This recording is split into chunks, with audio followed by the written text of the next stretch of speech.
Kenapa kangen pengen ketemu bapak? Pengen ketemu Ayu. Soalnya ngelihat anak-anak yang lain deket banget sama saya. Saya suka iri, Pak.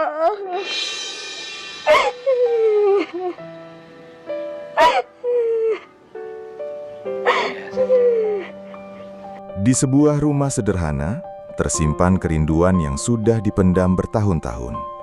Seorang gadis bernama Azhar yang sejak bayi harus tinggal bersama neneknya, tumbuh tanpa sosok ayah.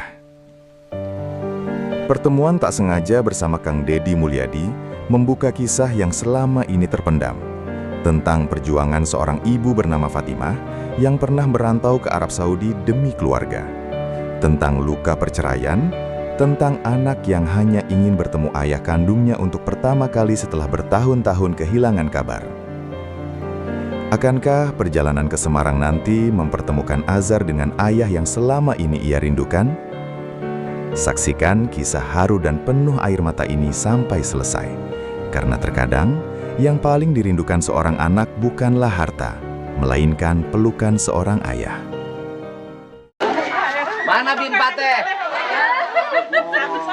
Ini kawan Ya Bimpat nu istrina anu asalna orang Karoya, Cilangkap. Rawat tutut. Rawat tutut yang punya anak lulusan Kajhar. ya, sini ayo sini. Mangga Bimpatnya. Azhar, iya. Saya tadi nggak sengaja main ke dapur. Di dapur teh ketemulah sama anak usia, menurut saya sih badannya kecil, dikiranya SMP. Ternyata udah lulusan SMK Karisma Nusantara. Cerita kan, bahwa dia tinggal sama neneknya sejak bayi. Kenapa nggak tinggal sama ibu? Karena lah gimana kalau saya kan punya suami yang baru lagi gitu. Jadi dia kan kurang nafkah dari bapaknya. Jadi ibu punya suami lagi. Ya kenapa nggak ikut sama ibu? Kan anak butuh kasih sayang ibu. Ya saya kan jadi gimana sama kakek neneknya kan nggak boleh, Nggak dibawa. boleh, Jadi karena ibunya sudah punya suami lagi. Suami ibu orang sini. suami sekarang orang sini asli. Terus 97 berangkat ke Saudi. 97 berangkat ke Saudi. Di Saudi ketemu sama bapaknya. namanya siapa? Jainul Kirom. Jainul Kirom. Kerjanya apa waktu itu di Saudi? Supir. Ibu ketemu di sana. Iya. Pacaran lah. Iya. Terus setelah itu pulang. Mau ketemunya pas mau pulang setahun lagi. Oh, setahun lagi mau pulang ketemu dia. Akhirnya bareng pulang. Pulanglah ibu ke Karoya. Rawat tutut. Dinikahin. Langsung nikah. Yang walinya siapa? Yang walinya Bapak Olis. Bapak Olis itu siapa? Bapak juru tulis. Yang Tulis. tetangga di depan itu ada. Tetangga di depan, juru tulis. Kemudian rumah tangganya berapa tahun sama orang Semarang tuh? Ya kalau nggak salah 3 tahun lah. 3 tahun. Rumah tangganya 3 tahun. Itu karena saya Kenapa bercerai? Ya karena kurang nafkah lah. Jadi mau berangkat ke Jawa, situ kan harus punya uang 2 juta 3 juta. Nggak punya. Sedangkan di perjalanan 1 malam gitu jauh dari di situ kan kadang-kadang kerja kan jarang. Oh, suaminya waktu itu pulang dari Arab nikah sama ibu nggak punya pekerjaan. Akibat nggak punya pekerjaan, Iya. ibu kurang ternafkahi. Iya. Akhirnya cerai juga. Iya. Kemudian cerai ketika umur berapa anak? Ketika cerai itu udah 2 tahunan atau 1 tahun setengah. Setahun setengah apa sejak kelas 3 SD? Kelas 2 SD? Enggak, setahun setengah cerai. Pas udah masuk sekolah masih ada lah nafkah dari sana. Karena dia kerja lagi ke Saudi. Oh, jadi dari umur 1 tahun setengah cerai. Dia pergi lagi ke Saudi. Dari umur dicerai itu sampai SD kelas 3 masih dikirimin. Karena kerja di Saudi. Sejak SD kelas 3 itu sampai sekarang nggak ada lagi. Nggak ketemu lagi. Nggak. Ada apa enggak tahu. Nggak tahu, makanya dia bilang pada saya, "Ma pengen ketemu sama bapak." "Neng, mau ketemu gimana? Kan bapak nggak ada." Saya bilang gitu. Udah kayak aja nggak ada. Udahlah jangan dicari karena jauh. mendingan sekarang kalau punya uang sedikit-sedikit juga untuk Neng, untuk jajan. Apalagi kan mama sekarang udah punya bapak yang baru, anak banyak. Kata saya, mendingan sekarang mah udah ada yang di emak ada uang udah. Kata saya kalau mama punya uang nanti kasih, bilang gitu. Udahlah sekarang mah mendingan apa adanya, bilang gitu sama. Jangan berharap bertemu dengan Iya bapaknya. Mendingan sekarang mah yang penting Neng sehat, bilang gitu. Mana mungkin kakak adeknya, wa atau bibinya gitu, mana mungkin nggak bakalan ngurusin Neng, kata saya bilang gitu. Nah, saya memang berencana nanti minggu depan sekitar tanggal 14-15 mau membawanya ke Semarang. Iya, saya minta tolong sama bapak, karena kasihan anak saya, pengen ketemu. Mungkin lihat bapaknya gimana rupanya mungkin. Saya juga dari kecil sama bapak saya sendiri juga Iya kan, ditinggal. ibu itu gitu. bapaknya pergi ke Sumatera kan? Iya. Kan ibu itu bapaknya itu asalnya nikah sama mama. Iya. Terus nikah lagi sama orang warung jeruk. Punya anak katanya ya? Iya. Sekarang anak berarti saudara sebapak beda ibu ada di sini. Saudara tiri itu yang di emak di sana. Oh, ada 3 orang. Setelah itu pergi ke Sumatera. Nggak balik lagi. Enggak, Pak. Ya makanya kan peristiwa yang ibu alami ternyata dialami lagi oleh Sama anak ibu. cucunya.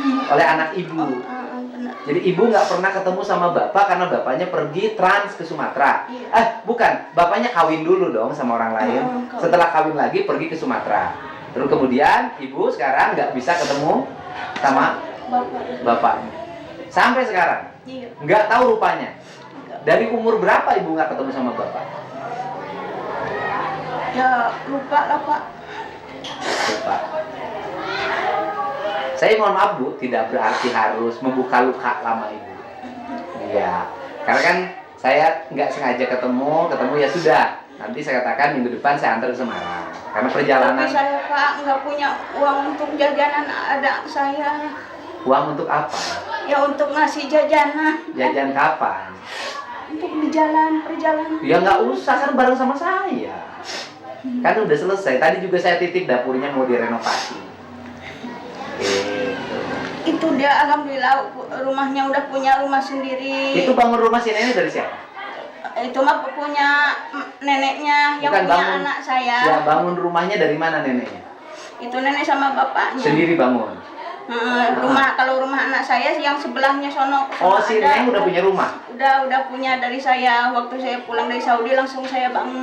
Oh. Ini untuk anak saya. Gitu. Jadi ibu setelah cerai dengan Pulang dari Saudi saya langsung bikin rumah. Oh, bikin rumah dulu baru kawin. Itu masih uang saya sendiri, bukan dari bapaknya. Baru kawin sama orang Jawa itu, orang Semarang, ya kan? Tapi bikin rumah. Iya. Jadi setelah itu merumah si Neng, ya kan? Karena dia pewaris pernikahan ibu dengan bapaknya. Setelah itu ibu setelah cerai nikah lagi. Iya. Sama Pak, siapa namanya? Bapak Nanang. Bapak Nanang. Buka tambal ban. Buka. Bisa dagang. Alhamdulillah. Dagang beras segala macam. Alhamdulillah. Biaya waktu SMK sama itu katanya. Alhamdulillah saya sendiri. Sama ibu waktu SMP sama neneknya. Waktu SD sama neneknya. Oh. Pas masuk SMP kan masih gratis gitu ya. SMP gratis, tanggung jawab bupati itu. Nah, masuk SMK pas mau bayaran katanya mama 2,5 juta, 3 juta, ya udah nanti saya cicil. Nah, alhamdulillah. Jadi cicil. waktu SMK biayanya oleh ibu. Iya. Itu siapa? Ini mertua. Mertua. Jadi ibunya Pak Nana. Pak Nana. Masih punya ibu mertua. Iya, masih ada. Ibu usianya berapa? Saya kalau nggak salah udah 41 tahun. Berarti ke Saudinya sekali. sekali 5 tahun. Berapa tahun kontrak di Saudi? 5 tahun. Setahun menjelang pulang, ibu ketemu sama suami. Ketemunya di mana di Saudinya? Ya kan masih tetanggaan gini. Nah, masih tetanggaan. Dia kerja sopir. Iya. Sopirnya pada majikan tetangga ibu. Iya. Ketemulah di jalan. Sekarang gini, nanti anak ibu mau saya bawa ketemu orang ayah. Saya minta izin sama ibu. Anaknya ketemu ayah. Saya persilakan sama bapak, saya titipkan sama bapak anak saya karena pengen melihat mukanya, mungkin ya mungkin karena dia emang ya nggak tahu rupa bapaknya gimana gitu. Saya jadi Udah dibilang, Neng jangan dicari-cari, mau nggak punya uang. Mama mau cari uang dari mana? Sekarang kan mama lagi kesusahan, bilang gitu. Ya, anak ketemu bapaknya. Ya kan, siapapun pengen ketemu bapaknya. Anak perempuan tuh kan biasanya lebih dekat dengan bapaknya. Apalagi dia kan sekarang kayak saya, Pak, punya sesak napas. Oh, penyakitnya sesak napas, nggak boleh kerja terlalu capek. Iya, kemarin aja kan dia saya mau coba kerja jadi Baby sister. di rumah. Dia malah sakit-sakitan. Pas majikannya itu si Neng mau pulang, majikannya nggak boleh pulang, katanya dirawat dulu di sini. Oh, Habis 2 infusan. iya, harus sehat. Oh, ibu sama penyakit sesak napas, keturunan. Tapi kan ibu dapat suami baik sekarang. Alhamdulillah. Punya anak-anak. Alhamdulillah. Ya mudah-mudahan yang sehat dapat suami yang baik. Amin. Ya. Alhamdulillah. Ini tip buat ibu sini. Atur nuhun, Ya, Pak. anaknya ketemu bapaknya. Bilang dong sama bapaknya, mantan. Bapak Jainul Kirom, mudah-mudahan ketemu ini anak mau cari kamu di sana. Mudah-mudahan kamu jangan lupain anakmu. Itu anak kamu. Tapi kalau udah ketemu, saya nggak boleh di sana, nggak boleh ditaruh, harus pulang lagi ke sini. Yang ibu yang ngurus neneknya. Itu kan kesayangan nenek sama bapak kakeknya. Awas jangan ditinggalkan di sana, jangan ditinggalkan di sana. Itu anak saya satu-satunya kesayangan. Nanti ketemu sama saya ajak minggu depan. Perjalanan hidup memang tidak selalu berjalan sesuai harapan. Ada anak yang tumbuh tanpa kasih sayang utuh, ada ibu yang harus berjuang sendirian demi masa depan anaknya. Namun dari kisah Azhar dan Ibu Fatimah, kita belajar satu hal, bahwa cinta keluarga tidak pernah benar-benar hilang, meski terpisah oleh waktu dan keadaan. Terima kasih kepada Kang Dedi Mulyadi yang telah membantu membuka jalan bagi seorang anak untuk mencari ayahnya. Semoga niat baik ini menjadi harapan baru bagi keluarga mereka. Semoga Azhar bisa segera dipertemukan dengan ayah kandungnya. Dan semoga tidak ada lagi anak yang harus menahan rindu terlalu lama.